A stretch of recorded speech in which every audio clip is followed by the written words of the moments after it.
What is up? Welcome back. This is post week. We are here with the undisputed winner of Uno, Tyler.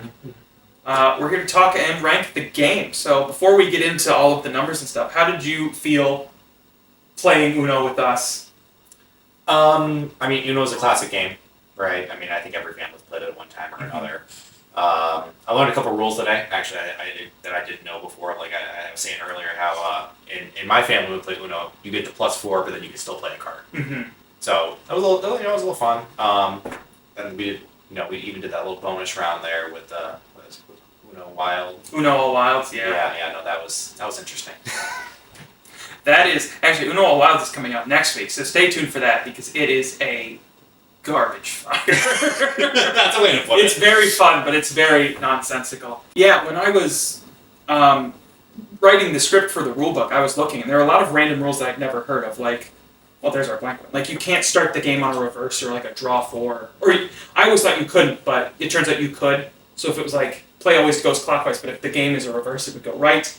Like, a draw 4 would be the start card. You would just draw 4, and the next player would start the game. Oh. It's wild to think about. There were a lot of, like, little rules. Let's kind of jump into it, because we're talking about it now. Okay. Our first category, we'll go out of order, because we were talking about, how did you feel about the rules of Uno?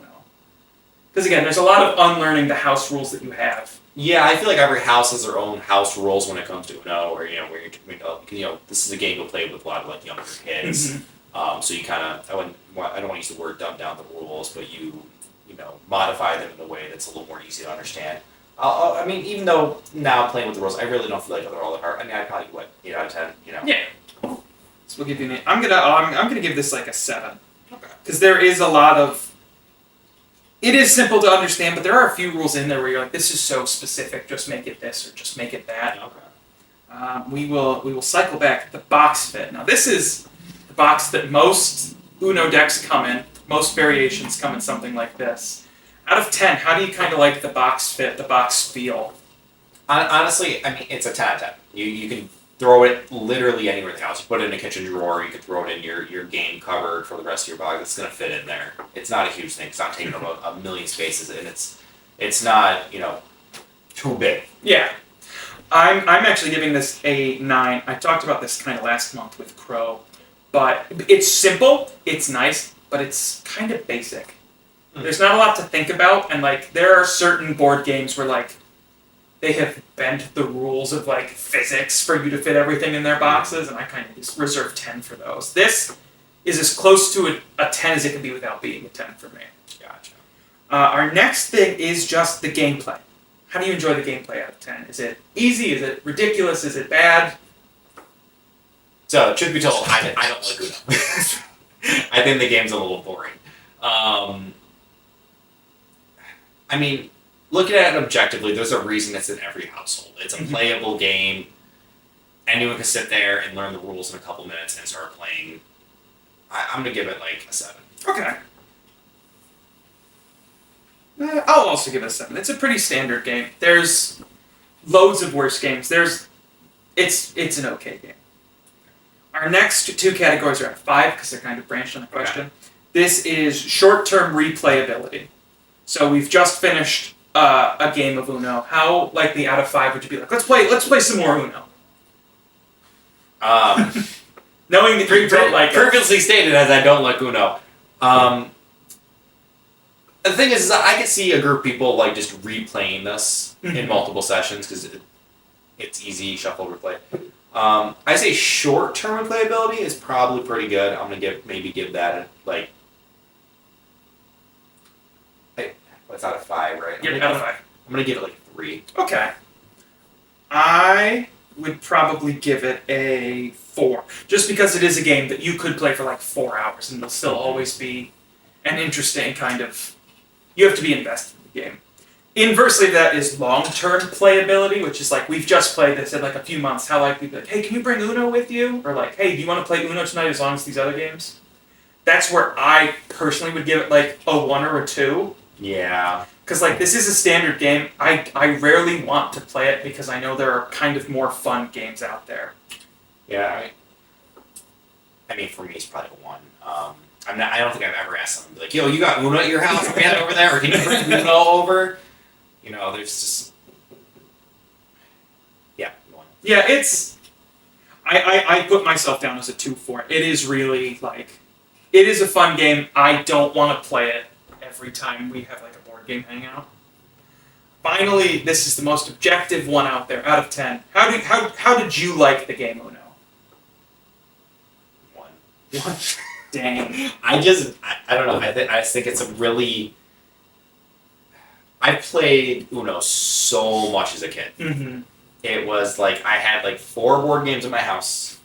Uno was one of them, and my grandmother was really against too much TV or, doing any kind of electronic type thing. So she would always play a board game. Yeah. And the options were Uno, Monopoly.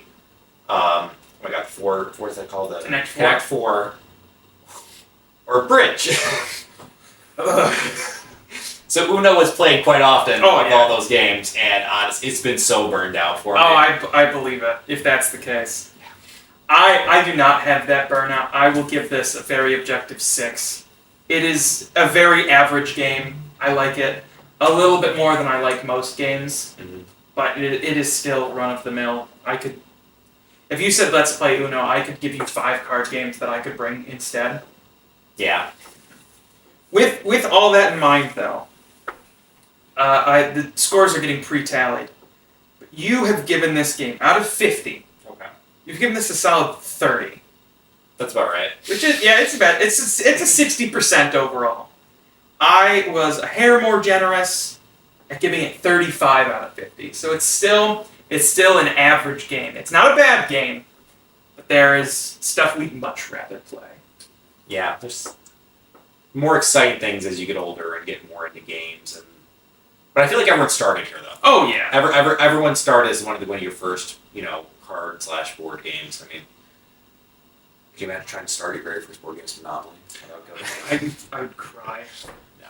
Every parent got that for their kid to learn. Yeah. It's simple. It's fun. It's nice to look at. Yeah. It's colorful. Mm-hmm. It's got at least 4 colors on it.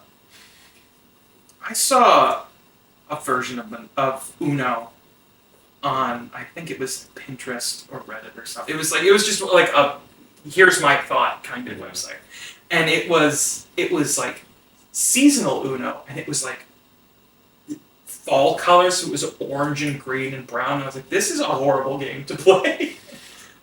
Like, I think a lot of what makes the game so fun and nice is the fact that it is colorful. It's nice to look at.